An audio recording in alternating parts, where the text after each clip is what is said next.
गायत्री की दैनिक साधना कैसे करें? जब से पूर्व के कर्मकांड हमारे आत्मी ओम श्री गुरवे नमः। राधे राधे, जय श्री कृष्णा, नमस्कार। मैं आचार्य पंडित गिरीश बारोलिया। जो साधक गायत्री की नित्य दैनिक साधना करते हैं उनके लिए एक हम सरल विधि बताने के लिए जा रहे हैं।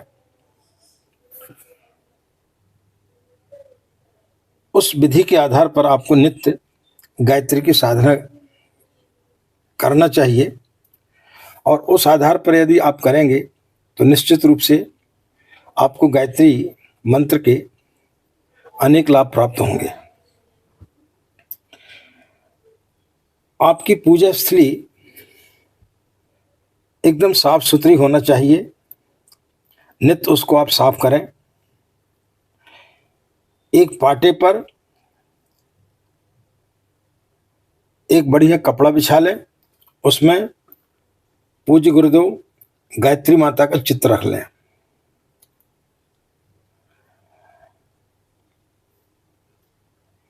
एक कलश, उसमें शुद्ध जल भर लें। एक दीपक जला लें, जहाँ तक संभव हो घी का जलाएं। यदि घी का दीपक नहीं जला सकते हैं तो तेल का भी जला सकते हैं। एक पात्र में जल भरकर और एक छोटी चम्मच रख लें, जिसको अपन पंचपात्र बोलते हैं। कुश या ऊन की आसन पर बैठ जाएं। चमड़े से बनी हुई आसन निषेध है। बेल्ट इत्यादि पहन करके ना बैठें।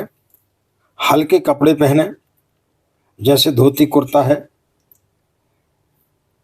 कपड़े एकदम साफ सुथरे पहने, कोरे पहने। पीले रंग के जहाँ तक हो तो पीले रंग के पहने, अन्यथा पीले रंग का दुपट्टा ऊपर रख लें। महिलाएं साड़ी पहने और साड़ी उपलब्ध ना हो तो सलवार सूट पहन सकते हैं, लेकिन टाइट कपड़े पहन करके पूजा पर नहीं बैठना चाहिए। पूर्व मुख होकर के आप पूजा स्थली पर बैठ जाएं। उसके पश्चात आप सठ कर्म करें।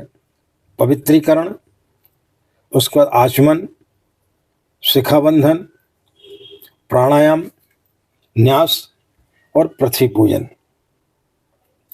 इसके पश्चात में कलश एवं दीपक का पूजन कर लें। फिर गुरु आवाहन, माँ गायत्री का आवाहन, देव आवाहन कर लें। मंत्र आते हैं तो ठीक है, यदि मंत्र नहीं आते हैं तो जो भी कर्मकांड आप करते हैं सिर्फ गायत्री मंत्र बोलते जाएं और उन कर्मकांडों को आप करते जाएं। गुरुदेव गायत्री माता के चित्र को एक स्वच्छ गीले कपड़े से साफ कर लें। उसमें चंदन लगा दें, पुष्प चढ़ा दें, धूप जला दें। इसके पश्चात में एक गोमुख आता है, जिसमें तुलसी अथवा चंदन की माला से आप जब प्रारंभ करें। रुद्राक्ष की माला से जाप नहीं करना चाहिए। रुद्राक्ष की माला से गायत्री की तांत्रिक साधना की जाती है।